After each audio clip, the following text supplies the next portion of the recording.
안녕하세요. 아빠놀이학교 강사 조인환입니다. 이렇게 영상으로 만나뵙게 돼서 반갑습니다, 여러분. 아빠놀이학교는 내 아이와 우리 아이가 즐겁게 놀 수 있는 다양한 놀이들, 좋은 아빠가 되기 위한 다양한 팁들을 배워가는 그런 학교죠. 이 영상을 보시는 우리 아빠, 엄마들의 아빠놀이학교 입학을 축하하면서 본격적으로 시작을 해보겠습니다. 자, 따라오시죠. 4가지 주제를 갖고 강의를 시작하려고 합니다. 그 첫 번째는 나는 어떤 아빠인가? 나는 어떤 유형의 아빠일까? 이러한 고민은 이 시대를 살아가는 모든 아빠라면 한 번쯤은 해보셨을 그런 고민이죠. 두 번째 주제는 아빠 효과. 아빠놀이의 효과, 내가 육아에 참여했을 때의 효과, 그런 효과들은 어떤 것들이 있는지 배워가는 그런 주제입니다. 세 번째 주제. 그렇죠. 좋은 아빠가 되기 위한 노력. 어떠한 점들을 노력해야 되는지, 어떠한 것들을 노력해야 되는지 배워가고 알아가시는 그런 주제입니다. 마지막은 아빠놀이의 시작. 내 아이와 어떻게 놀아야 되는지, 어떻게 놀이를 시작해야 되는지 배워가는 그런 주제죠. 어렵지 않은 주제지만 어렵게 와닿는 우리 아빠들도 계실 거라 생각합니다. 마음 편하게, 저도 두 아이를 키우는 아빠로서 제가 알고 있는 여러 노하우를 우리 여러분들과 공유하고 알려드리도록 하겠습니다. 아빠놀이학교를 본격적으로 시작하기 전에 아빠의 역할에 대해서 말씀을 드리도록 할게요. 몇 해 전에 상당히 이슈가 됐던 그런 드라마 중에 응답하라 1988이라는 드라마가 있었죠. 저도 상당히 매회 즐겁게 아주 유쾌하게 봤던 그런 드라마이기도 합니다. 그런데 그 드라마에서 그런 장면이 있었죠. 둘째 딸 덕선이의 생일날이었는데 아빠가 덕선이를 위해서 깜짝 이벤트를 준비하죠. 작은 슈퍼 앞에서 덕선이만을 위한 케이크를 준비해서 둘째 딸 덕선이에게 서프라이즈 이벤트를 했던 성동희 씨가 생각나는데요. 그때 그런 대사가 있죠. 덕선아, 예쁜 딸 덕선아, 아빠가 태어날 때부터 아빠가 아니다 보니, 아빠도 아빠가 처음이다 보니 어떻게 해야 되는지 잘 몰라. 그러니 덕선아, 너가 이런 아빠는 조금은 이해해줘. 참 감동적인 장면을 제가 이렇게 감동이 없이 얘기를 해서 너무 죄송하긴 한데요. 너무나 명대사고 감동적인 그런 장면이었습니다. 저 또한 가슴 뭉클한 그런 순간이었는데요.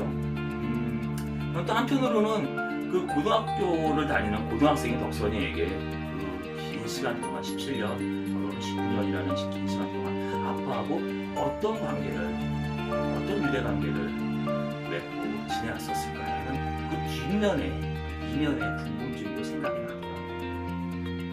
맞아요. 그때 1988년이라는 시대는 우리 아빠들이 경제적인 역할을 상당히 열심히 수행해오던, 경제적 역할만을 해오던 그런 시기입니다. 1970년대를 살아오셨던 우리 아버님들, 지금의 30대, 40대 아버님들이시죠. 1980년대, 조금 더 가면 1990년대까지 아빠들의 역할은 아주 크게 경제적 역할, 수행자의 역할이었습니다. 자, 하지만 이 경제적 역할 수행도 시간이 지나고 시대가 변함에 따라서 조금씩 변화를 갖게 됐죠. 우리 아빠들의 역할이 변화가 된다는 것이죠. 2000년이 넘어가고 2019년인 작년 통계청의 자료에 비하면 30대는 무려 49%의 맞벌이 가구가 있고요. 40대는 50%를 넘어갑니다. 이제는 경제적 역할을 꼭 굳이 비단 아빠들만의 역할이 아니라는 거죠. 이제는 내 아내도, 아이의 엄마도 사회생활, 경제활동을 통해서 경제활동을 해오고 그런 시기에 우리가 살고 있습니다. 그렇다 보니 그동안 우리 엄마들이, 아내들이 해오던 또 다른 역할이지. 어떤 역할? 정서적 역할입니다. 아이랑 교감하고 얘기 나누고 이렇게 아이랑 관계를 맺어가는 그런 정서적 역할을 엄마들이 꾸준히 해왔었는데요. 지금은 시대가 변함에 따라 그 역할도 우리 아빠들이 일정 부분 참여를 해야 된다는 것이죠. 아빠의 역할이 70년대, 80년대, 90년대의 경제적 역할에서 2000년대를 넘어가면서 정서적 역할까지 한 가지가 더 늘어납니다. 그런데 여기서 멈추지 않고 한 가지가 더 늘어나죠. 전문적 역할 수행자입니다. 말은 좀 어려워 보이지만 아주 쉽게 얘기하면 아이의 학업에, 아이의 진로에 조금은 관여하고 관심 갖는 그런 아빠가 돼야 된다는 것이죠. 예전에는 할아버지의 재력과 엄마의 정보력, 아빠의 무관심이 우리 아이를 좋은 대학으로 보내는 그런 우스운 얘기가 있었던 시절도 있지만 지금 그렇지 않죠. 아빠들도 상당히 깊숙이 아내와 아이 엄마와 같이 아이의 학업에 관여하고 도움을 줘야 되는 그런 시기죠. 자, 이렇게 아빠들의 역할이 시대 흐름에 따라서 차근차근 늘어나고 있습니다. 그렇지만 혹여 아직까지도 이 영상을 보신 우리 아버님들의 마음은 70년대, 80년대 경제적 역할 수행만 머물러 계신 건 아닌지 어떠실까요? 이 세 가지 역할을 다 하고 계시는 아버님도 물론 계시겠죠? 계실 거라고 생각이 듭니다. 자, 그럼 이 세 가지를 다 해낼 수 있는 슈퍼맨이 될 수 있는 그런 강의를 본격적으로 시작합니다. 따라오세요. 자, 그럼 슈퍼맨이 되기 위한 아빠 누리학교 강의를 본격적으로 시작합니다. 첫 번째 주제부터 만나볼까요? 나는 어떤 아빠인가? 나는 어떤 유형의 아빠인가? 중요한 부분이죠. 좋은 아빠가 되기 위해서 현재의 내 자신을 알아볼 필요가 있겠죠. 미국의 심리학자 스테판 폴터라고 하는 박사가 아빠의 유형을 5가지로 나눠봤습니다. 나는 어느 유형에 속하는지.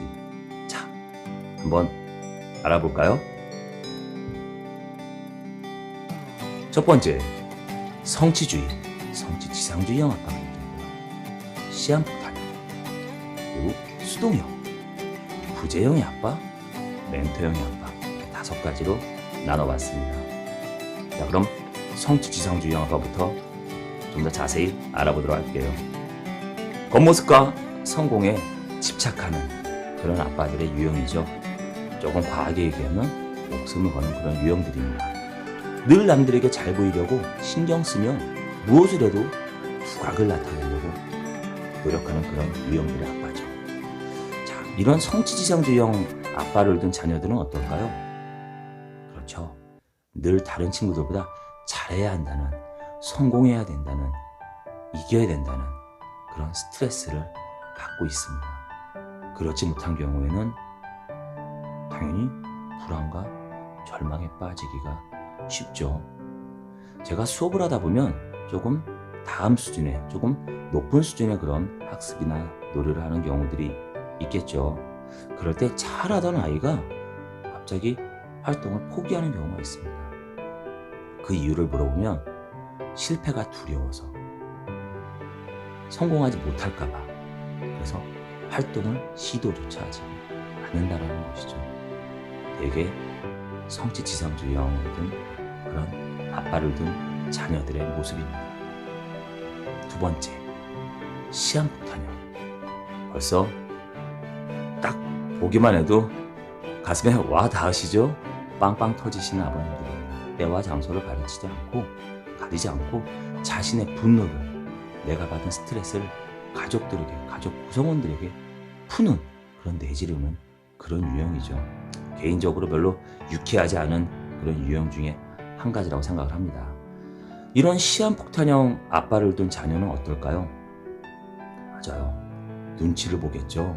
아빠가 무섭게, 엄격하게 저렇게 화만 내니. 이런 아버님들도 논리적이질 못하세요. 그러다 보니까 아이를 통제하기 위해서 목소리만 크게 소리를 지르고 벌 주겠다고 위협하죠. 이런 위협받고 소리 지르는 아빠를 통해서 불안하고 눈치 보게 되고, 그러다 보니까 자기의 의견, 자신의 의견을 표현하거나 주장하는 거에 자신감이 훅 떨어지겠죠. 잊지 마십시오. 세 번째, 수동형 아빠를 한번 알아보도록 하겠습니다. 이런 유형들은 자신의 의견이나 감정을 잘 표현하지 않죠. 그냥 뒤에서, 가족 구성원의 뒤에서 재정적으로, 경제적으로 뒷받침하는 것이 아이를 잘 키우는 것이라고 생각하는 그런 형태, 그런 유형의 아버님들입니다. 경제적 역할 수행만 충실하면 되는 거지 뭐 내가 뭘, 이렇게 뒤로 빠지시는 그런 아버님들, 수동형, 그런 유형의 아빠라고 합니다. 이런 아빠들의 아이는 어떨까요? 이런 아빠 밑에 자란 아이는 자신의 생각과 감정을 어떻게 전달해야 되는지 잘 모르죠. 아빠와의 대화가 많지 않기 때문에 의사소통 능력이 떨어진다는 거죠. 그러다 보니까 남들한테 자신 있게 얘기를 하지 못합니다. 그리고 그러다 보니까 자꾸 다른 사람에게 무관심해지죠. 무관심하다 보니까 사회성, 관계가 형성이 이루어지지 않겠죠. 정서적으로 유대감을 갖기가 어려워지게 됩니다. 네 번째, 부재형입니다. 말 그대로, 글자 그대로 부재형이죠. 실제로 자리에 없거나 자리에 있더라도, 가족 구성원과 같이 한 공간에 있더라도 그림자 같은 존재를 말합니다. 자, 이런 아버님들의 유형은 가정에 참여하고자 하는 의지가 아예 없으신 분들이에요. 이 경우 아이는 정서적으로 기분 상실감에 빠지기가 쉽죠. 엄마와의 대화, 엄마와의 놀이만을 통해서는 얻어지는 것도 물론 적지 않지만 남자, 아빠와의 놀이를 통해서 얻어져야 되는 것들을 충분히 얻지 못하기 때문에 아이가 정서적으로 쉽게 상실감에 빠지기가 쉽습니다. 또한 아빠와의 놀이, 아빠와의 대화를 통해서 공격적인 성향과 스트레스를 풀어야 되는데 그렇지 못하다 보니까 분노 조절을 잘 못해요. 분노 조절을 못하고 공격적인 성향을 띠게 된다는 거죠. 언어적으로나 신체적으로나. 자, 이런 아이들은 학폭 가해자에 노출되기가 쉽습니다. 안타까운 일이죠. 자, 마지막으로 멘토형. 멘토형은 애정과 표현을 충분하게 아이에게 쏟아내고 표현하는, 그렇게 이끌고 하는 유형을 말하죠. 자, 이런 경우에 아이는 두말할 거 없겠죠. 정서적으로 안정감을 찾고 공감 능력도 좋고요. 일관성을 가지고 타인과의 의사소통도 잘 이루어집니다. 좋은 점만 쏙쏙 가져가겠죠. 이렇게 스테판 폴더가 제시한 5가지 아빠의 유형을 알아봤는데요. 이 영상을 보시는 아버님들은 어떤 유형에 속하시나요? 더러는 2가지의 유형을 복합적으로 갖고 계신 건 아닌지, 아빠들의 유형, 내 자신의 유형이 어떤 유형인지 알았다면 다음 주제에서 만나뵙도록 하겠습니다. 세 번째 주제는 아빠 효과. 아빠 효과에 대해서 말씀드리도록 하겠습니다. 옥스퍼드 대학교에서 30년이라는 정말 어마어마하게 긴 시간 동안 17,000명을 대상으로 연구, 조사했고요. 육아정책연구소에서도 또한 국내의 다수의 아이를 대상으로 연구하고 조사해왔습니다. 아빠 효과라는 말이 있죠. 아빠가 육아에 적극적으로 참여할수록 아이의 인성은 물론 두뇌 발달한다는 것입니다. 방금 말씀드린 대로 옥스퍼드 대학교에서는 30년 동안 17,000명을 대상으로 자녀의 성장에 아빠가 어떤 영향을 미치는지 조사했는데요. 그 결과 아빠와 교류가 많은 아이들은 학업 성취뿐만 아니라 사회성, 인성, 성취 욕구, 이 모든 면에서 뛰어난 것으로 나타났고요. 또한 국내의 육아정책연구소에서도 지난 5년간 조사한 결과 아빠가 아이의 양육을 지속적으로 도우면 아이들의 언어 능력과 사회성이 높아진다라고 하는 연구 결과를 얻었습니다. 아빠와의 상호작용이 아이들의 논리적이고 이성적인 좌뇌를 발달시키고 사회성 발달에 영향을 끼친다는 그런 사실, 그런 다양한 연구들은 어마어마하게 다양한 연구를 통해서 입증되고 있죠. 즉, 아빠와의 관계가 돈독하면 아이의 성장에 긍정적인 효과를 미친다는 것입니다. 그렇다면 아빠 효과를 내기 위해서는 어떻게 하면 아이와 그런 효과를 낼 수 있을까요? 그 답은 의외로 간단합니다. 아이랑 같이 놀고 시간을 보내면 됩니다. 하루에 얼마큼요? 10분씩만. 하루 10분씩 아이와 몸을 비비며 놀아주면 그걸로 충분하거든요. 아빠와의 놀이를 통해 아이들은 긴밀한 유대관계를 쌓고 정서적으로 안정감을 찾게 됩니다. 또한 아이의 인성과 두뇌 발달에도 도움이 되겠죠. 아이와 놀아주는 아빠의 태도가 아이의 성장에 중요한 역할을 하게 되는 셈입니다. 조금만 더 자세히 알아볼까요? 아빠 효과는 학업 성취 향상, 언어 능력 향상, 사회성 발달, 신체 발달, 이렇게 4가지로 나눌 수 있겠습니다. 자, 그러면 우리는 아빠와 놀고 뛰어노는 아빠의 놀이의 효과까지도 알아봐야겠죠? 무엇이 있을까요? 그렇습니다. 아빠 효과에서 얻어지는 일련의 모든 효과들이 아빠의 놀이만을 통해서도 이렇게 얻어진다는 것이죠. 사회성 발달에 척도가 됩니다. 신체 발달에 도움이 됩니다. 감정을 조절하는 법을 배우게 되죠. 자, 조금 더 구체적으로 말씀드릴게요. 사회성 발달에 척도가 됩니다. 에너지가 넘치는 아빠와의 놀이는 아이의 사회성 발달에 큰 영향을 미칩니다. 아빠 놀이는 항상 무엇인가 몸을 움직이게 되고 의외성을 띠기 때문에 아이들은 아빠와 노는 과정을 통해 다양성을 경험하게 되죠. 이와 더불어 사회성도 발달하게 되는 것은 당연하겠죠. 실제로 아빠 놀이를 자주 하는 아이들은 적극적이며 공격성을 자제하지 않는 능력을 갖게 됩니다. 이렇듯 아빠는 아이와 놀 때 적극적으로 몸을 움직이며 새로운 것에 도전하기 때문에 아이의 적극성과 탐구 정신을 키우고 사회성을 촉진하는 역할을 하게 됩니다. 자, 2번째, 신체 발달에 도움이 되겠죠? 당연한 겁니다. 아빠와의 놀이는 신체적으로 움직이는 몸놀이가 대부분이기 때문이죠. 때로는 아이와 거칠고 과격하게 놀아주기도 하는데 이런 놀이를 통해서 몸이 더욱 튼튼해지는 건 두말할 필요가 없겠죠? 전문가들은 성장이 활발하게 이루어지는 생후 36개월까지 아빠가 잘 놀아주시면 아이의 근육과 모세혈관뿐만 아니라 골격이 잘 형성된다고 합니다. 또한 심장, 폐, 소화기관 등도 잘 발달하는데 이런 아이들은 그렇죠, 소화비만에 걸릴 위험이 적겠죠. 하루 10분 아빠와의 몸놀이는 어떤 운동보다 확실한 운동 효과가 있기 때문이죠. 자, 마지막으로 감정을 조절하는 법을 배웁니다. 아이들은 아빠와 몸놀이를 하면서 다양한 감정을 경험하게 되죠. 아빠라는 거대한 산을 넘지 못해 좌절하고 화가 나서 분노를 표출하기도 하고 아빠의 감정은 아빠가 져주는 경험을 통해서 뿌듯한 성취감을 맛보기도 합니다. 이렇게 아이들은 아이가 열정과 포기 사이를 오락가락하게 되죠. 이럴 때 아빠들도 같이 오락가락 해야 될까요? 아니죠. 아빠의 감정은 흔들림 없이 고요하셔야 된다는 거 잊지 마세요. 좌절하고 실패하는 아이를 늘 긍정적이고 평정심 있는 태도로 바라보셔야 한다는 거. 이것 또한 중요합니다. 아빠들은 아이의 정서적, 신체적 위험을 통제해서 아이가 기댈 수 있는 안전한 기반이 되셔야 하거든요.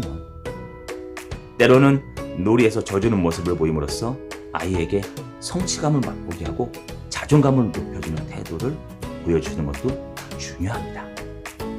아빠 놀이라는 일련의 과정으로 아이들은 다양한 감정 변화를 경험하고 또 스스로 조절하는 능력을 기르게 되는 것이죠. 그럼 다음 주제에서 다시 뵙겠습니다. 이번 주제는 좋은 아빠가 되기 위한 노력입니다.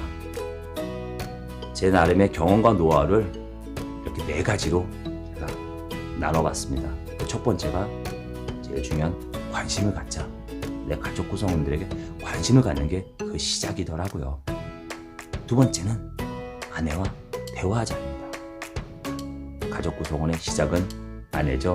사랑하는 아내를 만났기 때문에 지금의 예쁜 또 귀여운 잘생긴 우리의 자녀를 얻게 됐으니까요. 또한 아내와의 대화를 통해서 내가 평소에 모르는, 아빠가 평소에 모르고 있는 아이의 정보를 얻어가실 수 있죠. 그러한 정보를 바탕으로 세 번째, 뭘 할 수 있을까요? 그렇죠. 아이와 대화할 수 있습니다. 자, 그런데 이 대화할 때 중요한 팁이 있어요. 어떤 팁이냐면요. 어떻게라고 요 한 가지만 잊지 않으시면 됩니다. 어떻게. 예를 들어 아이가 문을 열고 유리치와 어린이집 하원에서 들어왔는데 답이 단답형의 답을 요구하는 그런 질문을 하시면 안 된다는 거예요. 오늘 유치원에 잘 갔다 왔니? 라고 물어보면 아이는 네 라고 답하면 다음 대화를 이어나가기가 어렵죠. 이럴 때는 그렇죠. 어떻게. 오늘 유치원 생활은 어땠니? 오늘 어린이집은 어땠어? 어떤 일이 있었어? 어떤 즐거운 일이 있었니? 이렇게 물어보면 아이는 뭐라고 대답할까요? 그렇죠. 그 순간 아이는 머릿속으로 생각을 합니다. 오늘 어떤 일이 있었지? 내가 어떤 활동을 했지? 어떤 놀이를 했지? 머릿속으로 하면 싹 생각해서 가장 좋았던 추억과 경험을 얘기하죠. 아빠, 나 오늘 이런 활동이 있는데 친구들이 박수 쳐줬어. 아빠, 이렇게 행동했더니 선생님이 엄청나게 칭찬해 주시던데? 이렇게 아이랑 대화가 잘 풀리죠? 그러면 네 번째, 아이랑 대화하다 보니까 당연하게 칭찬거리가 늘어나겠죠. 아빠, 선생님이 이렇게 칭찬하던데? 라고 했을 때 그래? 라고 하고 끝나실까요? 아니죠. 잘했어. 넌 최고야. 그럴 줄 알았어. 인정해야죠. 이렇게 네 가지 좋은 아빠가 되기 위한 노력입니다. 관심을 갖자. 아내와 대화하자. 아이와 대화하자. 대화하다 생겨서 칭찬거리가 생기면 내 아이를 인정하고 무한 칭찬해주자. 너무 쉽죠? 자, 다음 장은 어떤 내용일까요? 바로 이겁니다. 네 가지를 말씀드렸는데 여기서 제가 깜짝 퀴즈 지금 영상을 보시는 분들께 드립니다. 자, 첫 번째, 우리 아이가 좋아하는 음식은 무엇입니까? 하나, 둘, 셋. 바로 대답하셨나요? 혹시 고민하고 계셨다면 당장 아내 되는 분한테 살짝 물어보셔야 될 것 같은데요. 자, 두 번째 문제 갑니다. 우리 아이의 베프는? 하나, 둘, 셋. 바로 답변하셨나요? 평소에 우리 아이의 친하게 지내는, 즐겁게 놀이하는 친구는 요즘 누가 있지? 알고 계신다면 띵동. 3초 안에 뭐뭐 하셨다면 이 또한 아내에게 살짝 물어보셔야 될 것 같습니다. 세 번째, 우리 아이의 꿈은 무엇인가요? 하나, 둘, 셋. 어떤 꿈인지 말씀하시는 아버님도 계신 것 같습니다. 우리 아이의 꿈은 시간과 상황에 따라서 그때그때 다르죠.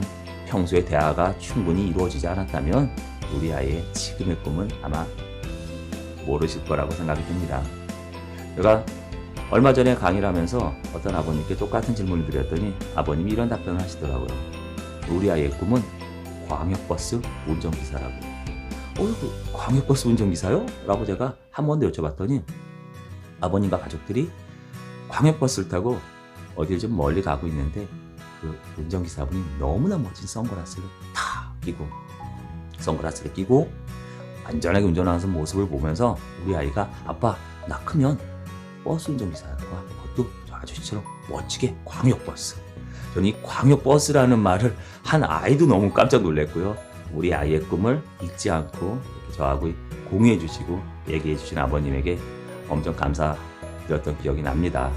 아마 그 아버님은 평소에도 아이랑 충분하게 많은 대화를 이루신다고 하시네요. 자, 네 번째 문제 또 나갑니다. 우리 아이가 즐겨보는 텔레비전 프로그램, 유튜브 채널은 하나, 둘, 셋. 알고 계시겠죠? 우리 아이가 즐겨보는 텔레비전 또는 유튜브 채널은 무엇인지 한번 알아보세요. 엄마 아빠랑 같이 보는 드라마 말고요. 자, 보신 것처럼 좋은 아빠가 되는 그 시작은 관심이죠.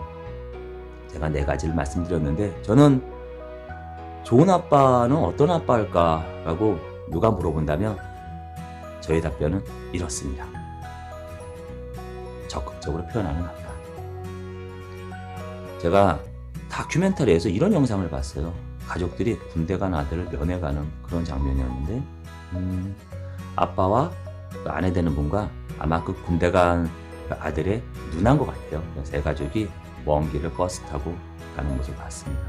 저 멀리서 아들이 뛰어오는데 가족 앞에서 멋진 종례구호와 함께 이병 누구누구 면회 나왔습니다. 인사를 하는데 아빠가 너무나 기쁜, 눈에는 사랑하는 게 가득했지만 딱 2마디 물어보고 하시더라고요. 군생활 어떻게 할만하니? 할만하냐? 아픈 데 없고? 이렇게 딱 2마디만 던져 놓으시더니 그 답변을 듣고 2걸음 3걸음 뒤로 나가 먼 산을 바라보시면서 담배만 태우시던 그런 아빠의 뒷모습의 영상을 봤던 생각이 납니다. 물론 아까 말씀드린 것처럼 단답형을 요구하는 그런 질문이었죠. 할만하니? 꽂아 대놓고 멀리 있는 군대 생활하는 자녀가 군대 생활 할만하지 않다고 얘기할 수도 없잖아요. 자, 그 딱 2마디만 아빠가 물어보러 그 먼 길을 가셨을까요? 그것도 버스를 타시고. 그렇지 않겠죠. 물어보고 궁금한 것들은 가슴속에 가득했지만 표현을 하지 못했을 뿐이라고 생각을 합니다. 아마 지금의 30대, 40대 아빠들이 그러지 않으실까요? 그러셨을 겁니다. 자녀를 사랑하지 않는 아빠가 어디 있겠습니까? 다만 표현을 못했을 뿐이죠. 하지만 우리 아이들은 그런 적극적 표현하는 아빠의 그런 사랑과 칭찬을 듣고 싶어 한다는 거 잊지 마세요. 오늘부터 조금 표현에 적극적으로 관심을 적극적으로 갖는 그런 적극적인 아빠가 되시길 바라겠습니다. 다음 주제에서 만나뵐게요. 자, 이번 주제는 마지막입니다.